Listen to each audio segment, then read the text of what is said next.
Hey everybody, straight to the point, quick, in a hurry. Like this video, comment on this video, share this video, subscribe. Teamwork makes the dream work, can't do it alone. Going to teach you, well, not necessarily teach you, but I'm just going to discuss about how to properly accelerate when test driving a vehicle.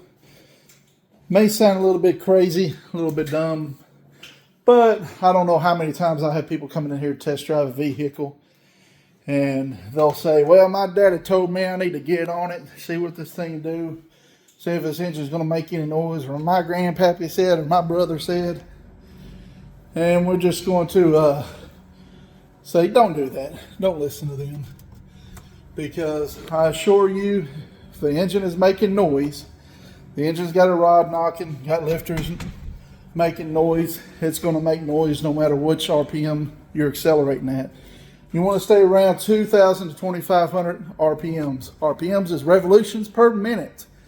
So engine has moving components, obviously.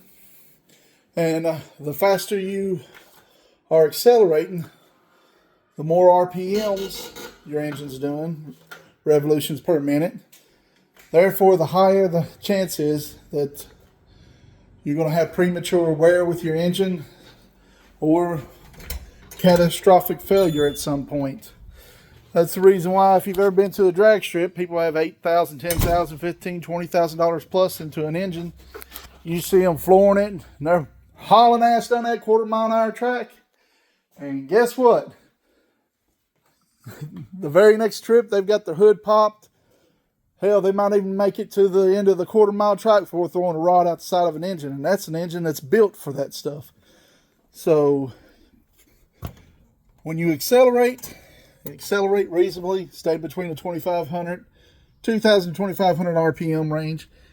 Not only is it going to tell you how the vehicle is, engine is performing, but it's going to save you gas mileage. So if you're driving, accelerating 3,000, 4,000 RPMs, you're actually pushing your engine close to 90 to 100% engine load. And if you're doing that constantly every single day, you're going to end up doing a lot more repairs than what is needed. You're going to be losing out on gas mileage. You're not going to get as good gas mileage. I promise you that. You're going to be 10 to 40% less fuel efficient.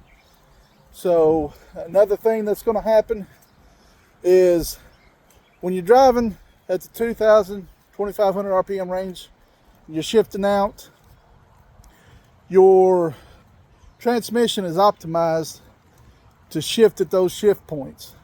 So once you start pushing a little bit further, then the computer is going to do a different shift point. So let's say, for example, some of you may not know what transmission flares are, but if your transmission is flaring, you're going to notice it under normal accelerating operations. But if you're accelerating extremely fast and you've got a transmission that is actually flaring, what's going to happen is your shift points is going to be a lot harsher, and it's going to be a lot, well, let's see, it's going to be a lot harder to notice, and you probably won't even notice it at all. Because when the transmission flares, it can flare like that for years, but you'll feel a little bit of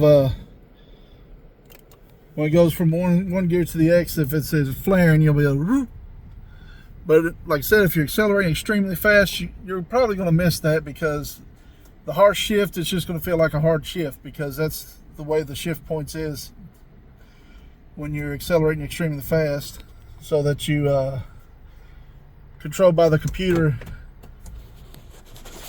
So yeah, when you're test driving a vehicle, I'm going to wrap this up real quick. Just accelerate normally 2,000, 2,500 RPMs where you want to be shifting at.